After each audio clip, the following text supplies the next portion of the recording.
Souvent, je parle de la prière.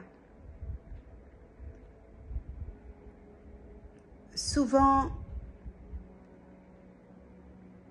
je parle de ce vécu dans la prière.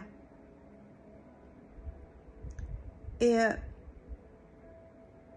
Dieu m'a fait grâce de placer des personnes obéissantes, des personnes qui ont soif, des personnes qui ne se sont pas contentées d'exercer un ministère, seulement un ministère,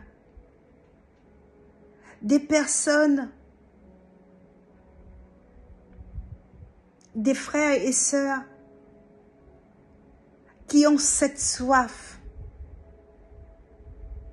de connaître Dieu,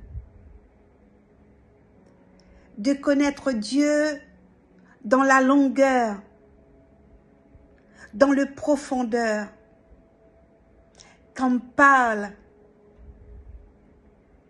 l'Évangile, comme l'apôtre Paul parle dans le livre d'Éphésiens, la profondeur. Et j'ai à cœur ce soir, alors que j'étais là, dans mes pensées, et je lisais la parole de Dieu, je voyais ce qui s'est passé. Encore, la Bible nous parle de la prière. Toute la Bible nous parle de la prière. De la Genèse à l'Apocalypse, la Bible nous parle de la prière. Moïse était un homme de prière. Abraham, on voit Esther, on voit Mardoché, on voit Daniel, des hommes et des femmes qui ont pu toucher le cœur de Dieu, qui ont vu des miracles de par leur vie de prière. Et j'entends toutes sortes de bruits. Tu entends toi aussi des bruits, des miracles.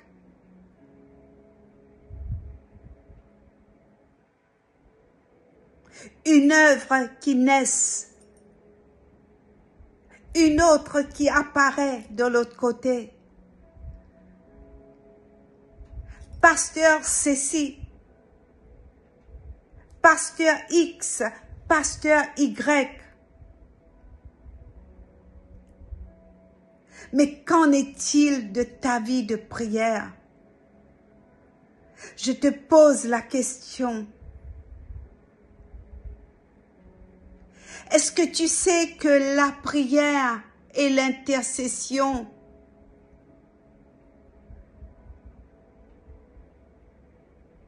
est un impact direct entre le cœur de Dieu et toi quand tu pries?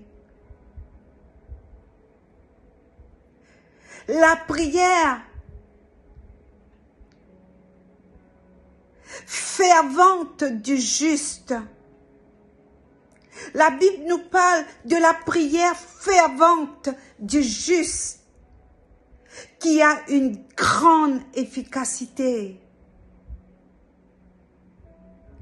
La Bible nous dit que chez Marie, dans le livre des Actes des Apôtres, des hommes et des femmes ont prié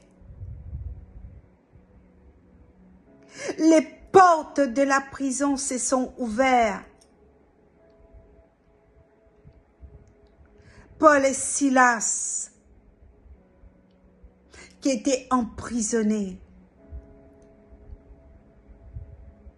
La prière libère. La puissance de la prière. Il y a un langage dans la prière.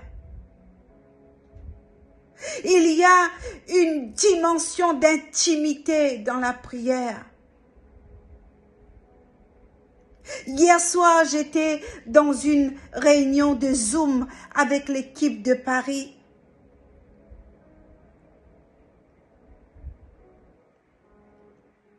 Je suis en déplacement actuellement sur l'île de la Réunion. Dimanche, je vais donner un message. Je m'abaisse quand je le dis. Je n'aime pas prêcher parce qu'il faut prêcher. Il ne faut pas prêcher parce que tu as un protocole, tu as un, comment ça s'appelle, un programme. Mon frère, ma sœur, lorsque tu ouvres la bouche pour prêcher, pour apporter la parole, il faut que l'auditoire soit abreuvé, rassasié, comme cette eau qui coule du robinet, qui coule d'une fontaine.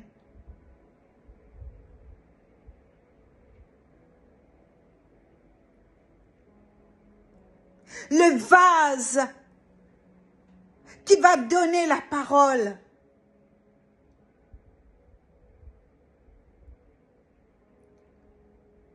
Il faut qu'elle soit remplie.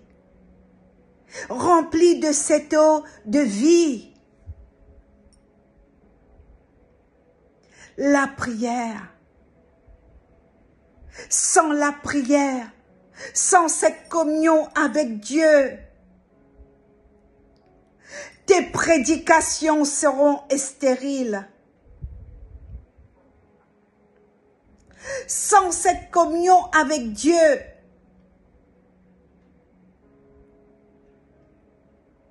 tout sera néant. Néant.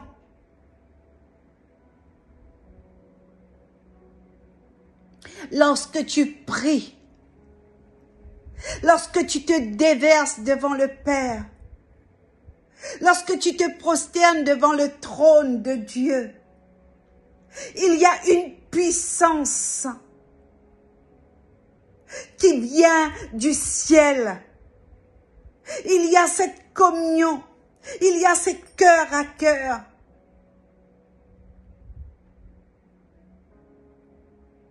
Par moments, tu as l'impression que tu n'es plus là. Parce que ton esprit, ton âme, tout ton être est tellement imbibé de la présence de Dieu. Tu te sens noyé. Noyé sous une eau claire. La Bible nous dit dans le livre des Actes des Apôtres, au chapitre 10, verset 9, Pierre est monté sur la toiture. Pierre est monté sur une toiture, tellement qu'il priait. Et peut-être qu'en bas, peut-être dans la maison, il y a beaucoup de bruit. Peut-être que dans la pièce où tu es, il y a trop de bruit. Peut-être qu'il y a des enfants qui crient. Vous savez, il y a des mamans qui sont très occupées le matin très tôt. Il y a les enfants, il y a l'école, il y a tous les train-train de vie. Mais femme, ne te laisse pas absorber par ce train-train de vie. Oui, la famille en priorité. Souvent, j'ai dit, Dieu, famille et après l'Église. Dieu, famille et après l'Église. Et à ce moment-là, le Seigneur nous dit, la Bible nous dit, l'apôtre Paul, dans le livre des Actes des Apôtres, chapitre 10, Pierre est monté pour prier.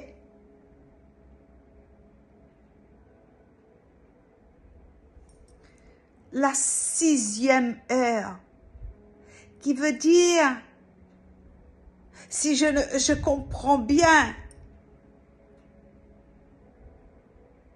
Pierre avait prié pendant 6 heures de temps.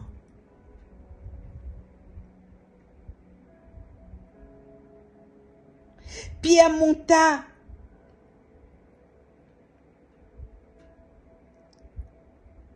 sur le toit vers la 6e heure pour prier. Il eut faim et il voulut manger pendant qu'on lui préparait à manger. Pierre tomba en extase. Pierre tomba en extase.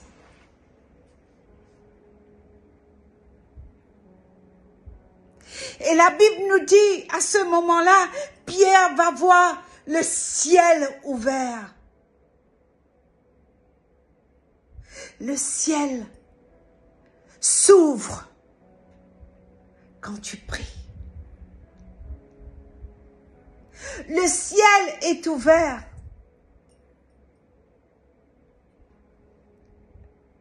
Et souvent, je dis, Seigneur, dans ma prière, chacun, vous savez, de nous, nous avons notre intimité avec le Seigneur. Et tout le temps, quand je prie, je dis, Seigneur, Père du ciel et de la terre, ouvre les écluses des cieux. Ouvre ton ciel sur ma tête. Laisse-moi voir ta gloire. Laisse-moi voir ta Shekinah. Et la Bible nous dit que à ce moment-là, Pierre va tomber en extase. Et Pierre va recevoir une vision. Une vision qui vient du ciel. Le ciel est ouvert. Et on voit à ce moment-là, Dieu lui dit,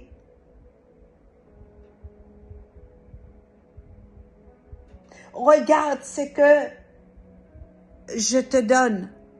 Regarde toutes les ordonnances par rapport à la nourriture, à ce que Dieu a créé et ce que Dieu a déclaré saint. Regardez Pierre, regardez la mission. Mange Pierre, sers-toi Pierre, c'est la nourriture que moi je te donne. car Pierre avait une mission. Amen. Amen.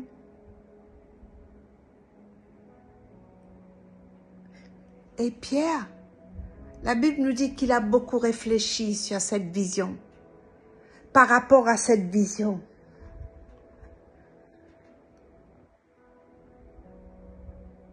Et bien d'autres personnes encore. Et en ce moment, en ces derniers temps, le Seigneur Saint-Esprit est en train de se mouvoir dans des vrais cœurs.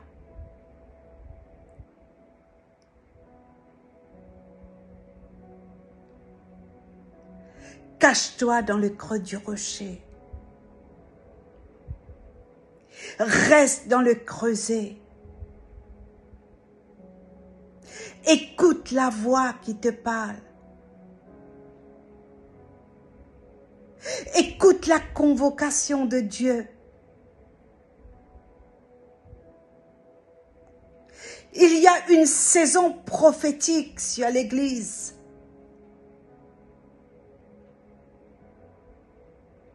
Fais attention. La saison prophétique où Dieu aiguise les oreilles, l'entendement.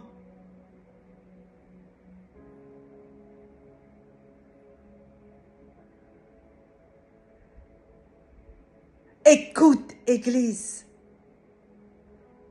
Écoute, frères et sœurs. Laisse ce que tu vois briller. Laisse ce que tu vois briller sur YouTube. Merci pour YouTube, parce qu'il y a beaucoup de choses qui sont bien. Mais il y a aussi beaucoup de paillettes. Beaucoup de ce serviteurs qui sont tombés. Leur seule motivation, c'est utiliser l'évangile pour devenir riche ou millionnaire. Alors ce soir, depuis l'île de la Réunion, tout simplement,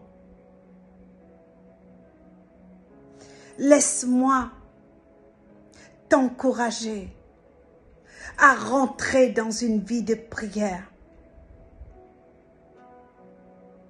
Laisse toutes tes occupations. Si tu ne les laisses pas, Dieu va le retirer. Tu ne peux pas aimer l'œuvre plus que Jésus. Tu ne peux pas aimer ton ministère plus que Jésus. Tu ne peux pas aimer ton bâtiment plus que Jésus. Jésus cherche des cœurs, des vrais sentinelles.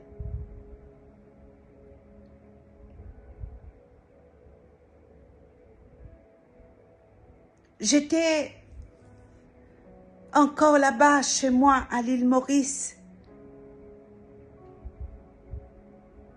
Il y a 3 semaines de cela, je crois. 2 semaines ou 3 semaines. Le Saint-Esprit m'a parlé après un temps de prière.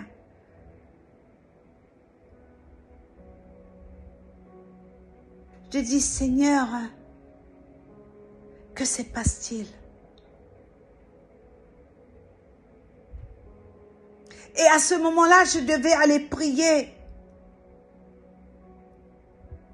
pour une jeune femme, pas trop jeune, allez, on va dire dans les 55 ans. Cette femme a fait une attaque cardiaque.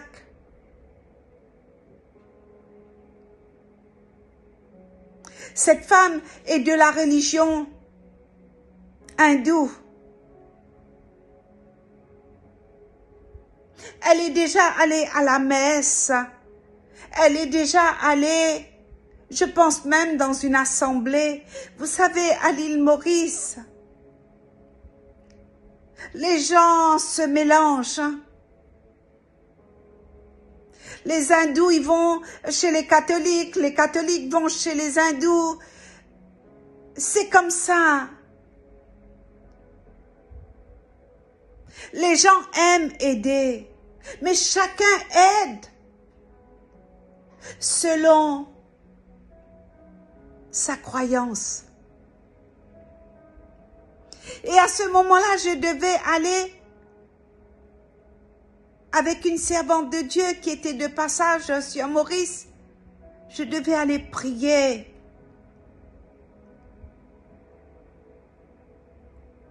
Pour cette femme.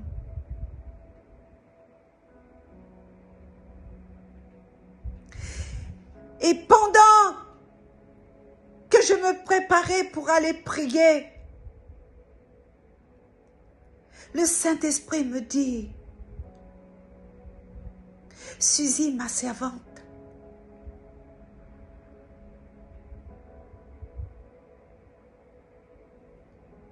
va. Elle est paralysée. Son fils t'a appelé. Elle perd ses urines. Elle a tout le côté gauche qui est paralysé.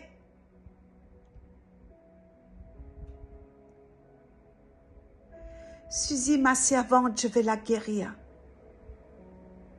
Vas-y, toi et ton époux, va. Pas besoin de protocole. Va, rentre dans cette petite maison. Va en mon nom.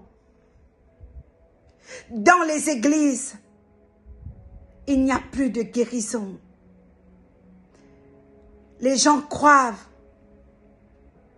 avec leurs émotions,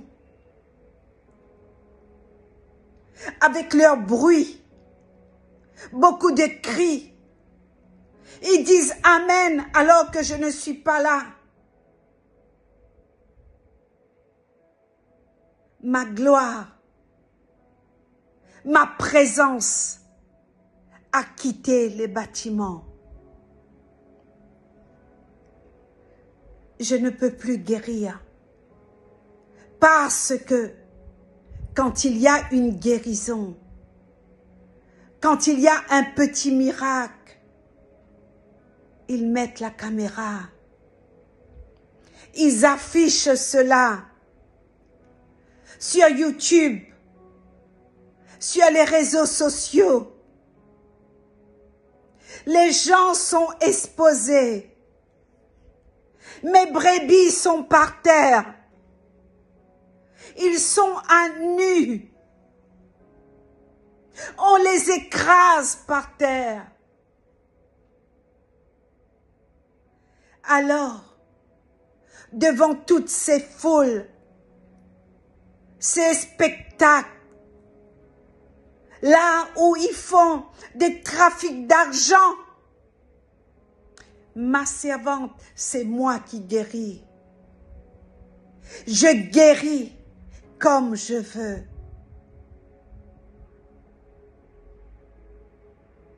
La guérison, le miracle se trouve sur les genoux, dans l'intimité, au pied de mon trône, dans le lieu très saint. Et c'est là que je remplis le vase que tu es.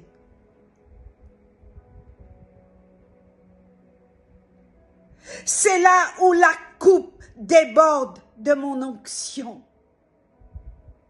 Et c'est à ce moment-là que j'envoie, comme j'ai envoyé Pierre dans la maison de Corneille.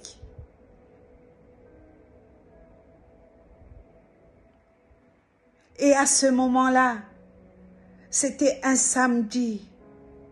Je suis rentrée dans cette petite maison et je voyais tout le monde dehors. Une foule de personnes. Il y avait au moins 10 personnes. On attendait l'ambulance. On dirait dans le chemin en direction de la maison de Béthanie.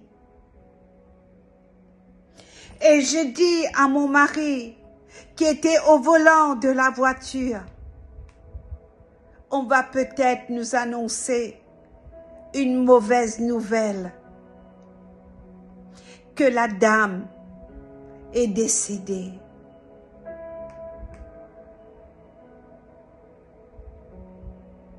Écoutez, peuple de Dieu.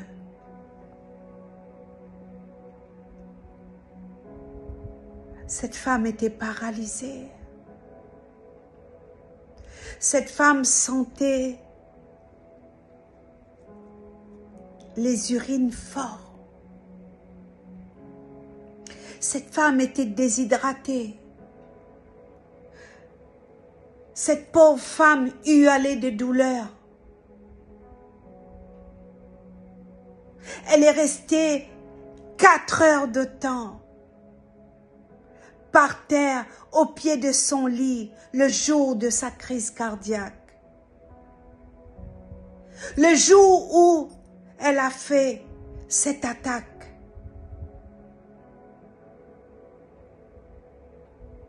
L'hôpital l'a renvoyée à la maison. Son visage était devenu comme ça. Sa main ne bougeait pas. Peuple de Dieu, retirez vos caméras.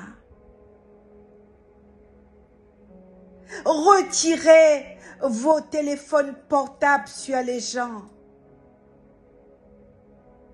Arrêtez de faire la publicité quand il y a la visitation de Dieu, quand il y a l'onction.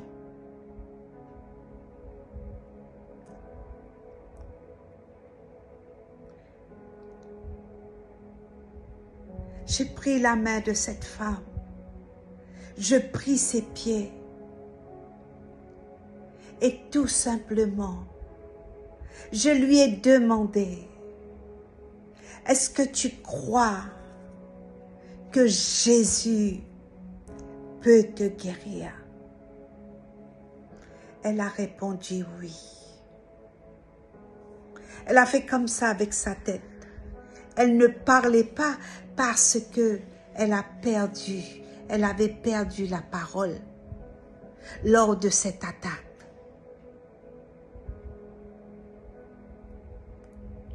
J'en passe le détail. Cette femme, elle a bougé ses mains, sa main gauche. J'ai parlé au nom de Jésus. Mon mari était à côté de moi. Tout le monde regardait. Son fils a dit, je peux retourner au travail. Parce qu'on avait appelé son fils au travail pour dire qu'il faut emmener sa maman à l'hôpital. L'ambulance avait été appelée.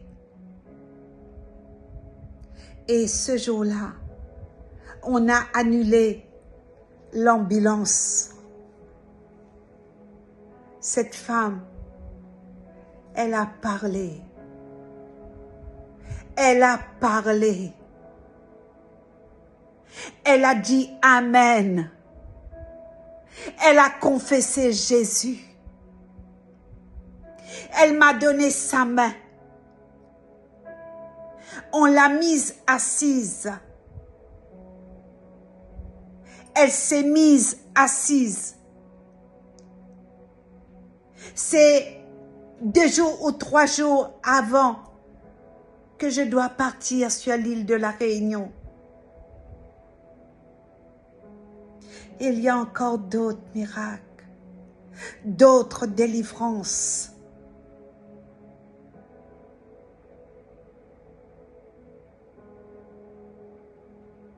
Je ne peux pas les compter. Je ne peux pas les compter. Toute la gloire va à Jésus. Tout vient de lui. Mais ce soir, je vais attirer ton attention.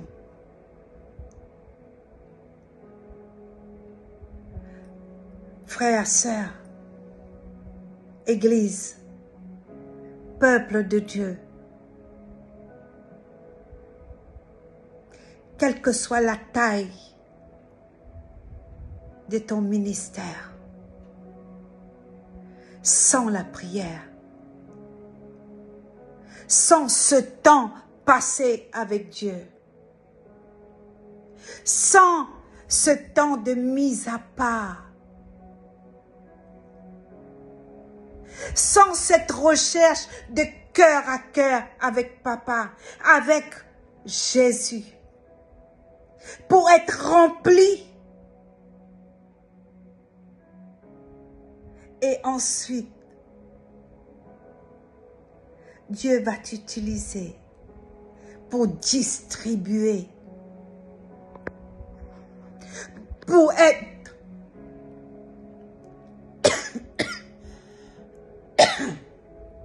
une extension de son cœur dans les terres, dans les nations. Soyons vrais. Laisse le Seigneur visiter les cratères de ton cœur. Homme ou femme de Dieu. Et là, c'est toute la différence.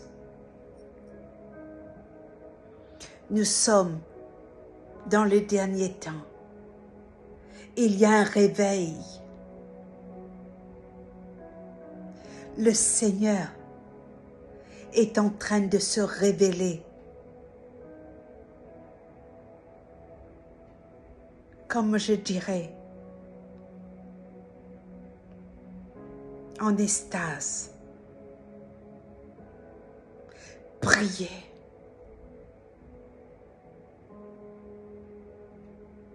Cherche à toucher le cœur de Dieu. Touche son cœur par tes prières. Et l'intercession. Si tu ne pries pas, ne sors pas. Si tu ne pries pas, n'exerce pas.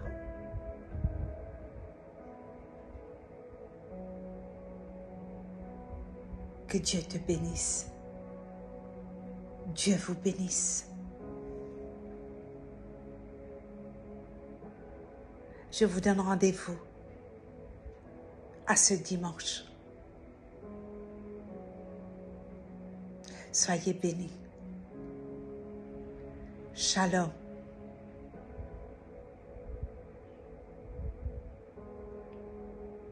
La prière et l'intercession